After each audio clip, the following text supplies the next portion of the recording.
আমরা সকলেই কমবেশ জানি যে আল্লাহ সুবহানাহু ওয়া তাআলা আমাদের সকলের রিজিক, আমাদের সকলের হায়াত এটা নির্ধারণ করে রেখেছেন। ঠিক না ঠিক? তো এই যে আল্লাহ সুবহানাহু ওয়া তাআলা আমাদের জন্য হায়াত নির্ধারণ করে রেখেছেন, রিজিক নির্ধারণ করে রেখেছেন, যেটুকু হায়াত, যেটুকু রিজিক নির্ধারিত আছে তার চাইতে বেশি হায়াত, বেশি রিজিক আমরা ভোগ করতে পারবো না। আল্লাহ সুবহানাহু ওয়া তাআলা বলেছেন, ওয়ালা ইউআখিরুল্লাহু নাফসান ইযা জাআ আজালুহা ওয়াল্লাহু খাবীরুম বিমা তা'মালুন। মানুষের যখন সময় এসে যাবে তখন এক বিন্দু পরিমাণ লেট করা হবে না, তখনই তার দুনিয়া থেকে চলে যেতে হবে। তাহলে বোঝা গেল আমাদের হায়াত এবং আমাদের জীবন এগুলো আল্লাহ সুবহানাহু ওয়া তাআলার পক্ষ থেকে কি হায়াত, জীবন নির্ধারিত। রিজিকও আল্লাহ সুবহানাহু ওয়া তাআলার পক্ষ থেকে নির্ধারিত। নবী সাল্লাল্লাহু আলাইহি সাল্লাম বলেছেন, সহিহ হাদিসে আসছে যে একটি শিশু যখন মাতৃগর্ভে 4 মাস বয়স হয় গর্ভের, তখন আল্লাহ সুবহানাহু ওয়া তাআলার পক্ষ থেকে একজন ফেরেশতা আসেন, আল্লাহ একজন ফেরেশতাকে পাঠান। এই ফেরেশতা এসে ওই শিশুর মাঝে রূহ ফুৎকার দেন। রূহ কি করে? ফুৎকার দিয়ে থাকেন। এবং এই শিশু দুনিয়াতে এসে কতদিন হায়াত পাবে, কবে সে দুনিয়া থেকে বিদায় হবে সেটা লিখে দেন। এবং আরো লিখে দেওয়া হয় যে এই শিশু পৃথিবীতে এসে কতটুকু পরিমাণ কি রিজিক ভোগ করবে, কি আমল করবে। তাহলে এই হাদিস থেকে বোঝা গেল আমাদের হায়াত, আমাদের রিজিক এগুলা সব আল্লাহর পক্ষ থেকে নির্ধারিত এবং চূড়ান্ত। ঠিক না ঠিক? অথচ আমরা জানি অনেক আমল করলে, কোরআন এবং সুন্নাহ অনেক আমলের ব্যাপারে আমাদেরকে নির্দেশ করা হয়েছে যে অমুক আমল করলে, অমুক কাজটা করলে আমাদের রিজিক বাড়ে, হায়াত বাড়ে। এরকম আছে না? তার ভিতরে একটি উল্লেখ করার মতো সহিহ বুখারীতে আসছে, আনাস ইবনে মালিক রাদিয়াল্লাহু তাআলা বর্ণনা করেছেন, নবী সাল্লাল্লাহু আলাইহি ওয়াসাল্লাম ইরশাদ করেছেন, মান সাররাহু আন ইউবসাতা লাহু ফি রিজকিহি আও ইউনসা লাহু ফি আসারিহি ফালিয়াসিল রাহিমাহ। যদি কেউ চায় তার রিজিক বাড়ায় দেয়া হোক, তার হায়াত বাড়ায় দেয়া হোক, এটা যদি কেউ চায়, আশা করে, তাহলে সে যেন তার আত্মীয় স্বজনের সাথে সুসম্পর্ক বজায় রাখে। আত্মীয় স্বজনের সাথে সুসম্পর্ক বজায় রাখলে কি হবে? রিজিক বাড়বে, হায়াত বাড়বে। তাহলে একটু আগেই আমরা শুনলাম যে কোরআন এবং সুন্নায় আল্লাহ সুবহানাহু ওয়া তাআলা আমাদের রিজিক এবং হায়াত এগুলোর ব্যাপারে এগুলোর পরিমাণ আল্লাহ তাআলা চূড়ান্ত করে রেখেছেন। তাকদীরের উপর আমাদের বিশ্বাস আছে না? ইমানের গুরুত্বপূর্ণ একটি পয়েন্ট হলো তাকদীরের উপরে বিশ্বাস করা। আর তাকদীরের উপরে বিশ্বাস করার মানে হলো আমাদের হায়াত এবং রিজিক আল্লাহ সুবহানাহু ওয়া তাআলা নির্ধারণ করে রেখেছেন, তার ব্যতিক্রম হবে না, এই না? অথচ বুখারীর হাদিস থেকে বোঝা যাচ্ছে যে আত্মীয় স্বজনের সাথে সুসম্পর্ক বজায় রাখলে হায়াত বাড়বে, রিজিক বাড়বে। তো আল্লাহ যদি এটা নির্ধারণ করেই রাখেন, আবার আমল করলে বাড়বে কিভাবে? প্রশ্নটাকে বুঝতে পেরেছেন আপনারা? এই প্রশ্ন উত্তর কি? এই প্রশ্ন উত্তরে একটি হাদিস এবং আল্লামা ইবনে তাইমিয়া রাহিমাহুল্লাহর একটি বক্তব্য উল্লেখ করতে চাই।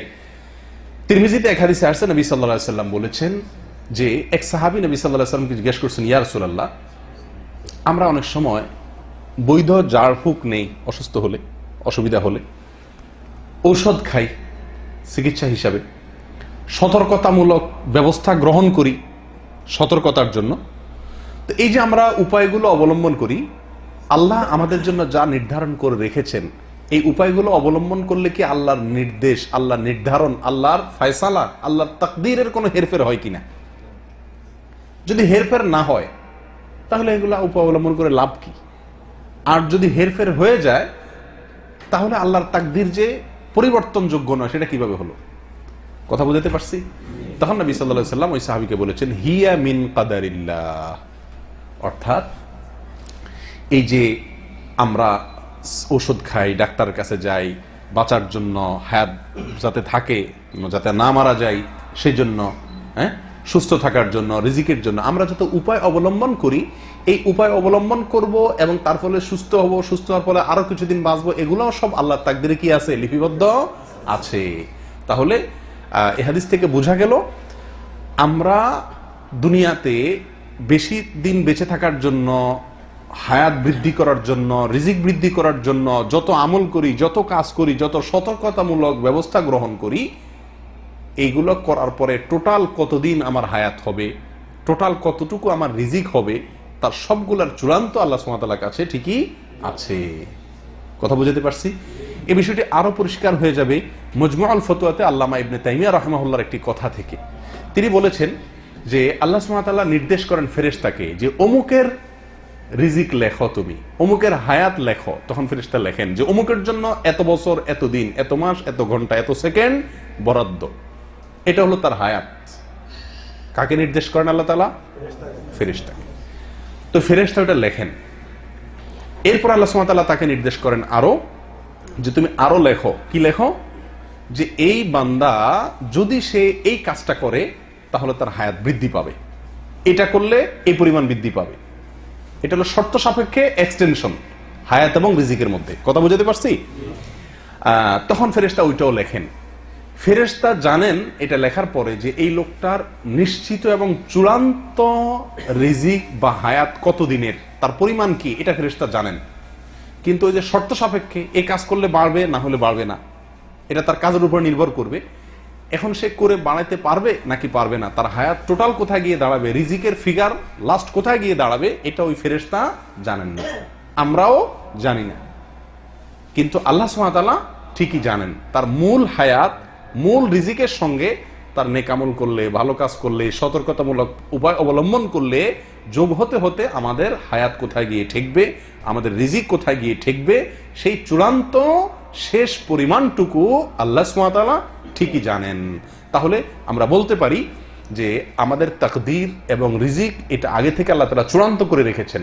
আর আমরা আমলের মাধ্যমে, কাজের মাধ্যমে, সতর্কতামূলক উপায় অবলম্বন করার মাধ্যমে আমাদের রিজিক এবং হায়াত বাড়তে বাড়তে কোথায় গিয়ে দাঁড়াবে সেটাও আল্লাহ সুবহানাহু ওয়া তাআলার এলেমে ঠিকই আছে। অতএব সেটাও আল্লাহর তাকদীরেরই অন্তর্ভুক্ত। তবে তাকদীরের দুইটা শ্রেণী, কিছু পরিমাণ হায়াত, কিছু পরিমাণ রিজিক যে চূড়ান্ত, যেটাকে তাকদীরে মুবরাম বলা হয়, সেটুকু হয়তো আমরা ওই ফেরেশতা জানেন, আমরা তো সেটুকুও জানি না। আর গায়রে মুবরাম যেটা অচূড়ান্ত, যেটা আমাদের কাজের সঙ্গে সংশ্লিষ্ট, অচূড়ান্ত, সেটা আমাদের দৃষ্টিতে অচূড়ান্ত। ফেরেশতা যিনি, তার দৃষ্টিতে অচূড়ান্ত, যিনি নির্দেশ করা হয়েছে যাকে লেখার জন্য, কিন্তু আল্লাহর কাছে সেটাও কি চূড়ান্ত এবং নির্ধারিত। তাহলে আমরা নেকামল করে রিজিক বাড়াচ্ছি, হায়াত বাড়াচ্ছি, এই বাড়ায় বাড়ায় কোথায় যে ঠেকবো এটাও আল্লাহ জানেন। অতএব ওইটাও আল্লাহর তাকদীরেরই অংশ। কথা বুঝে আসছে ভাই? আল্লাহ তাআলা আমাদেরকে বুঝার তৌফিক দান করেন।